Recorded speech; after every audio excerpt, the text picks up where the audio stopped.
Welcome back to another army showcase. Today we have my Dark Eldar, the Drukhari, 3rd edition army showcase. It's a bit bigger than my Chaos Army, I will admit.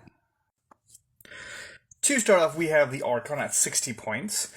He has Weapon Skill and Blitz Skill 6, as well as Strength and Toughness 3, 3 wounds, really nice. Initiative 7, which makes him in combat very fast. 3 attacks, lovely when he charges because he gets +1. Leadership 9, which is surprising because he has a leadership choice that he would only have Leadership 9, and a 5-up save. He can use any equipment in the Dark Eldar Armory, and he is known to follow retinue. How I like to stack him? I like to give him a certain weapon that basically makes him hits on 2s, and then I like to give him a Shadow Field, which basically means he gets a 2-up invulnerable save that works until it fails, and it rarely fails on me, which is fun. I've also molded him to have the Huskblade in Modern 4K, and he also has a golden splinter rifle. Why? I don't know. But he's cool as hell. Alright. After that, we have Witches, which come in an assortment of colors, shapes, and sizes, and weapon loadouts. Witches are 10 points a pop, with Weapon Skill and Blitz Skill 4, Strength Toughness 3, 1 wound each, Initiative 6, which means they're pretty fast in combat, 1 attack, shame, Leadership 8, and 6-up save because they're very, very squishy, but they're very fast. They usually come with splinter pistols and close combat weapons, which is why they're decked out to the balls and stuff. They can also be upgraded with a plethora of weapons, which include shredders, blasters, plasma grenades, haywire grenades, shard nets, impalers, hydra knives, rager snares, and fashions. That's just the weapons. They can also be upgraded so that some of the ones can be succubis. So, if you want an HQ choice that kicks a little bit more ass, there you go. Also, the best part about Dark Eldar in general is the combat drugs they can use.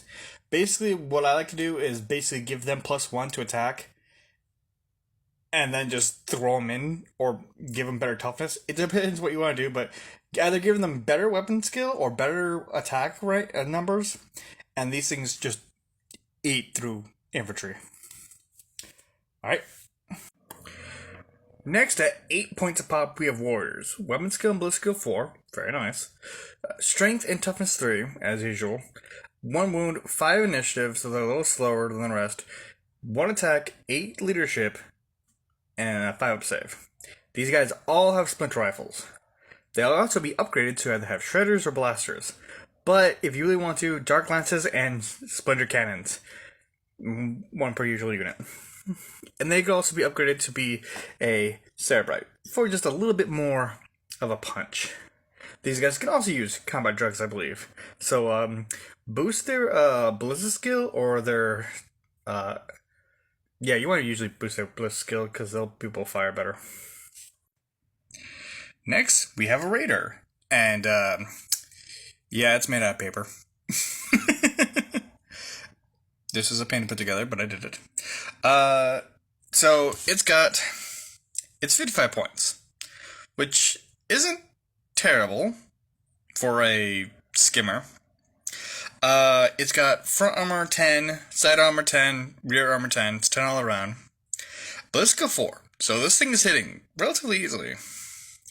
It comes with a Dark Lance normally, but you can upgrade it to have a Disintegrator. And a Disintegrator chews through infantry. Don't try to shoot down a monster like I did in one of my games. Just don't. It's also a transport. It can transport 5 to 10 of an infantry unit, which is nice. Because you need to transport your Eldar, because they are squishy.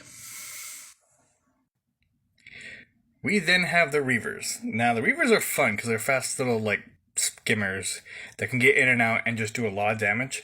They all have Weapon Skill, Blitz Skill, Strength, and Toughness 4. Really nice for the Dark Eldar, because that increased toughness really makes them more survivable. 1 wound, sadly, they should have 2. Initiative 6.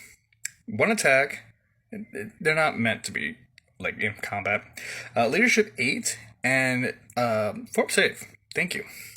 They come with the riders have splinter pistols, but the actual bike itself is splinter rifles, which can be upgraded to a shredder or blaster, which is very efficient in destroying bigger things. You can also upgrade them to have a Reaver Succubus, but I don't have that modded. Coming out of Deep Strike, we have the Scourges at 16 points a pop. Weapon skill, Ballistic 4, Strength Toughness 3, so the usual we've seen so far.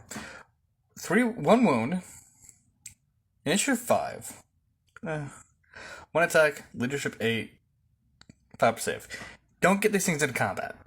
Put these things as far away as combat as possible, give them the longest range guns as possible, and just open them up. They usually have splinter rifles, but you can upgrade 4 of them to either have cannons or lances. Give them all lances. You can also upgrade one of them to be a Cerebrite. They come with a jump pack, and as you saw, Deep Strike special roll. Seriously, give them dark lances, put them on the opposite table, and just start taking pot shots at your enemies. You will thank me later. And then, finally, one of my favorite miniatures in this line, the Dark Eldar Talos, the Pain Engine. Weapon skill, 5. Very good for something that needs to be in close combat. Ballistic skill, 2. Not the greatest stat for a big monster that's supposed to also shoot stuff. Strength and Toughness 7, which is the highest I currently have in the army. Which is a shock, but it is very much welcomed. 3 wounds, thank you. Initiative 4, it's slow. This thing is terribly slow in combat. D6 attacks. Now this can either be really good or really bad depending on how bad you roll. Leadership, we'll talk about leadership in a second. But a 3-up save, which means this thing is tanky.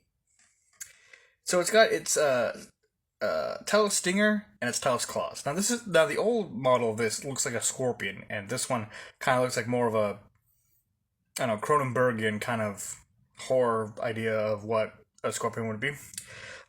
It's got a wildfire, which is basically a volley of shots, which is represented by the twin link, I believe, what is it, splinter cannon on the top of it? It also has Fearless, which means this thing doesn't need to take a leadership test. Leadership is not needed in this model. It's also a skimmer. This thing floats, which means it doesn't need to take difficult terrain tests, but if it lands in difficult terrain, you gotta have to, do the whole song and dance with dice. But it is a beautiful model. And that is my Dark Eldar Army. It is very nice. I would like to add a few things though. So I have my Calibrite side of my army, and I've got the Witches side of my army, but I would like to get a homunculus part of the army. Just 1 homunculus and like 5 racks. That would pretty much wrap up this